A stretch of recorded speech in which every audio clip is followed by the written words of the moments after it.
आता डोळ्यांच्या सर्व आजारांवर अत्याधुनिक उपचार कणकवलीत, तेही अगदी माफक दरात. नॅप आय हॉस्पिटल मिरज संचलित विवेकानंद नेत्रालय आणि रेटिना सेंटर मध्ये आजपर्यंत 15,000च्या वर डोळ्यांची ऑपरेशन्स, विना टाका विना इंजेक्शन मोतीबिंदू शस्त्रक्रिया, डोळे तपासणी, चष्मा, तिरळेपणा आणि डोळ्यांच्या सर्व आजारांवर उपचार. डायबेटिक आणि उच्च रक्तदाब असलेल्या रुग्णांवरही डोळ्यांचे उपचार. आजच संपर्क करा विवेकानंद नेत्रालय आणि रेटिना सेंटर, प्रहार कार्यालयाच्या शेजारी, सनराइज टॉवर, श्रीधर नाईक चौक, मुंबई गोवा हायवेवर, कणकवली. उद्धव बाळासाहेब ठाकरे सेनेचं आव्हान संदीप मिस्त्री यांनी पेललं असून त्याबाबत काय म्हणाले पाहूयात.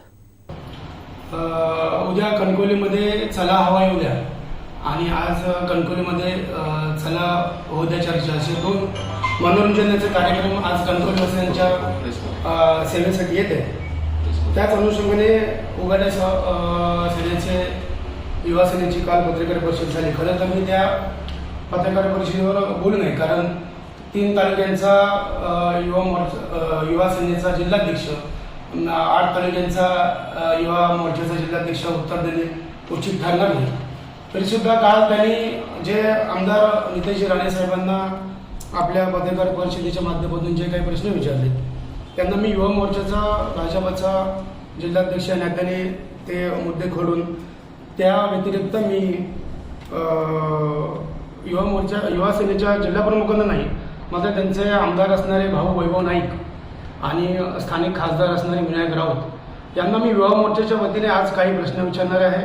त्याची उत्तरं त्यांना जमली तर द्यावीत, त्यांनी द्यावीत असं आमचं कोणाचे म्हणणं नाही आहे. त्याची सुरुवात आपण करतोय. काल त्यांनी जे काही प्रश्न विचारले की राणे कुटुंबियांचं स्वतःचं कॉलेज झालं, पण शासकीय रुग्णालयामध्ये चांगली सेवा मिळत नाही.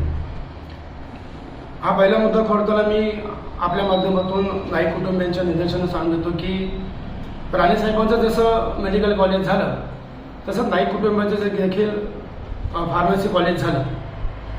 त्या नाईक कुटुंबाचे पेट्रोल पंप देखील झाले, नाईक कुटुंबियांच्या गॅस एजन्सीज देखील झाल्या. दुसरा प्रश्न होता कुडाळ मालवणसारखा बस स्थानकाचा प्रश्न कणकवलीमध्ये का नाही सुटला. तर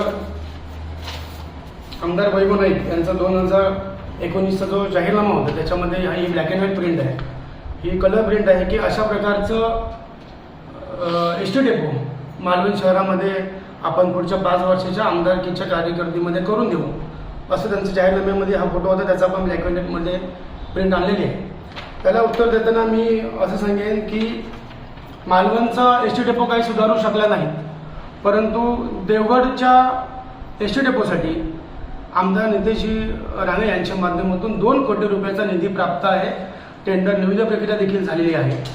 आमदार नितेश राणे यांच्याच मतदारसंघातील दुसरा S T depot Vijaydurg S T depot, या डेपोसाठी देखील 80 लाख रुपयाचा निधी मंजूर आहे, त्याची देखील निविदा प्रक्रिया झालेली आहे. उद्योगमंत्री असताना किती रोजगार दिला, तर या प्रश्नाला उत्तर देताना मी एवढंच सांगेन की PMEJP अंतर्गत शेकडो या सिंधुदुर्ग जिल्ह्यातील तरुण त्या योजनेचा लाभ घेत आहेत आणि त्यासाठी आम्ही देखील युवा मोर्चाचे पदाधिकारी असतील किंवा भारतीय जनता पार्टीचे सिंधुदुर्ग जिल्ह्यातील प्रत्येक कार्यकर्ता, सिंधुदुर्ग जिल्ह्यातील प्रत्येक तरुणाला PMEJP अंतर्गत उद्योगधंद्यांसाठी मदत करण्यासाठी अनेक प्रकरणं सादर करतात आणि त्याचा आकडा मी पुढच्या प्रेसमध्ये तुम्हाला देईन. अनेक तरुणांना आपण त्या योजनेचा लाभ मिळवून दिलेला आहे. त्याच त्यांच्या प्रश्नाला उत्तर देताना असं परत सांगेन की आमदार नितेश राणे हे फक्त गेली 1 वर्ष सत्तेमध्ये आहे. 9 वर्ष तुमचे भाऊ आमदार होते आणि उभाट्या सेनेचे पदाधिकारी सोयीस्कर ते विसरतात की स्थानिक आमदार म्हणून आपण अनेक प्रश्न निर्माण करतात, पण त्याच वेळी स्थानिक खासदार कोणीतरी या सिंधुदुर्ग जिल्ह्याला किंवा या कणकवली तालुक्याला किंवा या कणकवली मतदारसंघाला देखील आहे आणि ते विनायक राऊत आहेत. याची जाणीव कदाचित सुशांत नाईक यांना किंवा त्यांच्या उभाट्या सेनेच्या संदेश पालकर असतील, अतुल राव यांनी असतील किंवा सतीश सावंत असतील, ज्यांनी आजचा जो होऊया चर्चा कार्यक्रम नियोजित केला आहे कणकवली पटवर्धन चौकाला, की त्यांना याची जाणीव असली पाहिजे की विनायक राऊत देखील आपले स्थानिक खासदार आहेत. जेवढी जबाबदारी आमदार म्हणून नितेश राणे यांची असेल तेवढीच जबाबदारी स्थानिक खासदार म्हणून विनायक राऊत यांची देखील आहे. आम्हाला या गोष्टीचा आनंद आहे की उभाट्या सेनेचे पदाधिकारी ज्या काही चांगल्या अपेक्षा करतात त्या राणे कुटुंबियांकडूनच करतात, भारतीय जनता पार्टीकडूनच करतात की तुम्ही काय केलं. पुढचा प्रश्न त्यांचा असा होता की गेली 9 वर्ष आमदार असून शहराचा प्राणी प्रश्न का नाही सुटला. स्थानिक आमदार म्हणून आमदार राणेसाहेब त्या अडचणीला योग्य प्रमाणे सामोरे जात आहेत आणि पुन्हा मी इथे सांगेन की स्थानिक खासदार म्हणून विनायक राऊत यांनी तो प्रश्न सोडवण्यासाठी काय प्रयत्न केले. त्याचा पुढचा प्रश्न होता वरोडे प्राथमिक आरोग्य केंद्र जो राणेसाहेबांचं गाव आहे तेथे आरोग्य यंत्रणा ढासळलेली आहे. गेली 9 वर्ष आरोग्य मंत्री हे वैभव नाईक यांचे मित्र होते, उभाट्या सेनेचे आरोग्य मंत्री होते. हे उभाट्या सेनेचे स्थानिक आणि जिल्ह्याचे पदाधिकारी विसरले का.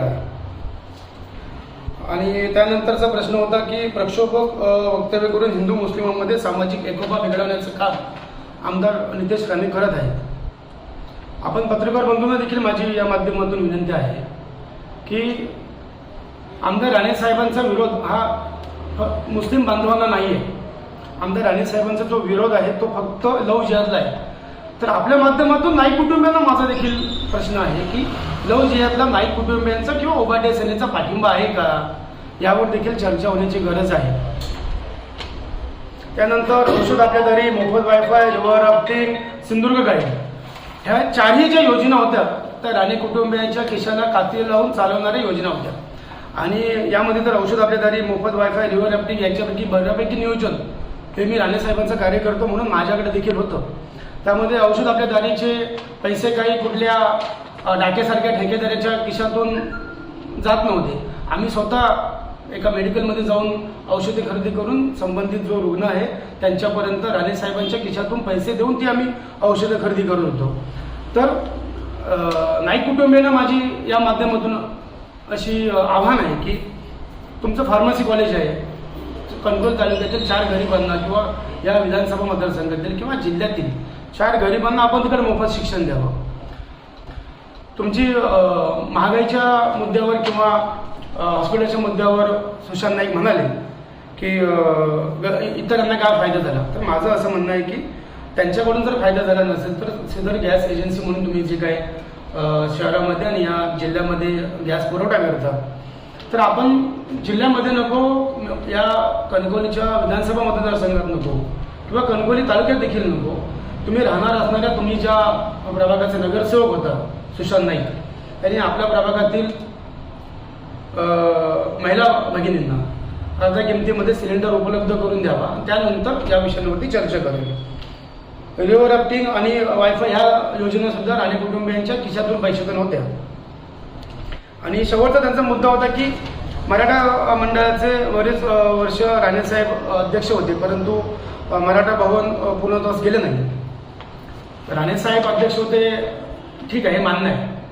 पण त्याचबरोबर तुम्ही ज्यांच्यासोबत फिरता ते सतीश सावंत हे देखील त्या मराठा समाजाचे किंवा त्या मंडळाचे बरेच काळ अध्यक्ष होते.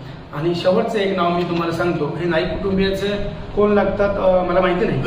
आजच मी सकाळी मराठा भवनला भेट देऊन आलो की संस्थापकीय सदस्य विश्वस्त म्हणून विष्णू शंकर नाईक.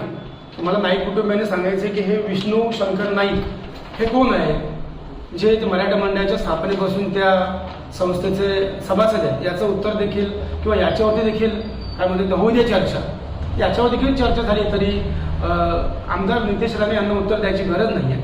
भाजपच्या कार्यकर्त्यांना देखील पॅरेंट्स बॉडीचे काही उत्तर द्यायची गरज नाही आहे. युवा मोर्चाचा मी जिल्ह्याचा अध्यक्ष म्हणून किंवा माझे या तालुक्यातील किंवा जिल्ह्यातील युवा मोर्चाचे जे पदाधिकारी आहेत त्यांच्या सगळ्या प्रश्नांची उत्तरं देण्यासाठी आम्ही समर्थ आहोत. त्यांनी कधीही सांगावं. आणि आजच्या तुमच्या या पत्रकार बांधवांच्या माध्यमातून मी आजचा जो नाक्यावरती जो उभाट्या सेनेचा कार्यक्रम आहे उद्या चर्चा, तर खरोखर चर्चेसाठी आम्हाला त्यांनी आमंत्रित करावं. चांगल्यापणे आपण सिंधुदुर्ग जिल्ह्याच्या किंवा विधानसभा मतदारसंघाच्या विकासावरती चर्चा करण्यासाठी मी युवा मोर्चाचा जिल्हाध्यक्ष या नात्याने त्या व्यासपीठावरती जाण्यासाठी माझी मनाची तयारी आहे. त्यामुळे दुपारपर्यंत जरी मला त्यांनी आमंत्रण दिलं तरी मी त्या उद्या चर्चा या कार्यक्रमासाठी एकटाच येईल हे मी आपल्या माध्यमातून सांगतो. आणि याशिवाय मी यादी खूप मोठी आहे. आमदार राणेसाहेबांनी 2023-24 आणि 22-23 या आर्थिक वर्षामध्ये जी काही विकास कामं या कणकवली मतदारसंघामध्ये केली ती यादी मोठी आहे. वाचून दाखवून तर तुम्ही समजत तर 10-15 सेकंदमध्ये वाचून पूर्ण किती. आणि बजेट 2023-24 238 कोटी, बजेट सार्वजनिक बांधकाम 2022-23 150 कोटी, नाबार्ड 10 कोटी, नागरी सहाय्य कणकवली नगर पंचायतसाठी 12.5 कोटी, जिल्हा वार्षिक पर्यटन 10 कोटी, नागरी सहाय्य देवगड जामसंडे नगर पंचायत 10 कोटी, नागरी सहाय्य नगरोत्तममधून देवगड नगर पंचायतसाठी 4.5 कोटी, जिल्हा वार्षिक योजना 25 कोटी, डोंगरी विकास 3.5 कोटी, तरे विजयदुर्ग रस्ता देखील त्यांनी त्यांच्या प्रश्नामध्ये उल्लेख होता, तो देखील त्याची निविदा प्रक्रिया झालेली आहे. अल्पसंख्याक योजना 2 कोटी, समाज कल्याण 2 कोटी, बाळ बंधारे 325 कोटी, असे एकूण 2200 कोटीची विकास कामं गेल्या 2 आर्थिक वर्षात या कणकवली मतदारसंघामध्ये झालेली आहेत आणि प्रस्तावित आहेत आणि मंजूर आहेत. त्यामुळे माझं आपल्या माध्यमातून उभाट्या सेनेच्या पदाधिकाऱ्यांना विचारणं आहे की अशी यादी आमदार वैभव नाईक यांनी गेल्या 5 वर्षामध्ये जे त्यांच्या मतदारसंघामध्ये जे काही दिवे लावले असतील त्याची यादी आणखी तुम्ही तुमच्या पुढच्या पत्रकार परिषदेमध्ये द्यावी. आमदार वैभव नाईक असतील किंवा विनायक राऊत असतील कोणीही द्यावी असं मी आव्हान आम्ही आजच्या या बैठकीच्या माध्यमातून करतो. आमचे दिवसभरातले सर्व अपडेट्स, ताज्या घडामोडी आणि थेट लाईव्ह पाहण्यासाठी सबस्क्राईब करा, लाईक करा कोकणचं नंबर 1 महा चॅनल कोकण 7 लाईव्हचं YouTube चॅनल.